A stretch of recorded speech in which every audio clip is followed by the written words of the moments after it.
খারাপ সময়টা হয়তো অতীত হয়ে যায়, কিন্তু মানুষের খারাপ ব্যবহারটা কখনো অতীত হয়ে যায় না। শুধু নিজে থেকে কথা বলা বন্ধ করে দেখো, দেখবে অনেক আপনজন পর হয়ে যাবে। আসলে কেউ আপন হয় না। যারা তোমার ক্ষতি চায় তাদের আঘাত করবে না, তাদের সামনে একটু হাসি মুখে বাঁচবে। দেখবে তুমি আঘাত করলে যা কষ্ট পেত, ওরা তার থেকেও বেশি কষ্ট পাবে। যত মিশবে ততই মানুষ চিনবে, অভিনয় যে কত প্রকার হয় তা বুঝতে পারবে। সবাইকে তোমার সত্যতা জানানোর দরকার নেই, যে যা ভাবে তা নিয়ে সমালোচনা করতে দাও।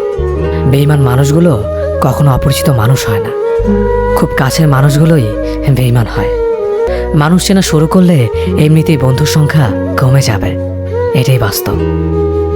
3টি কথা মনে রাখবেন: যে তোমাকে সাহায্য করে তাকে কখনো ভুলে যেও না, যে তোমাকে ভালোবাসে তাকে কখনো ঘৃণা করো না, যে তোমাকে বিশ্বাস করে তাকে কখনো ঠকিও না। ধোঁকা একজনেই দেয়, কিন্তু বিশ্বাস সবার উপর থেকে উঠে যায়।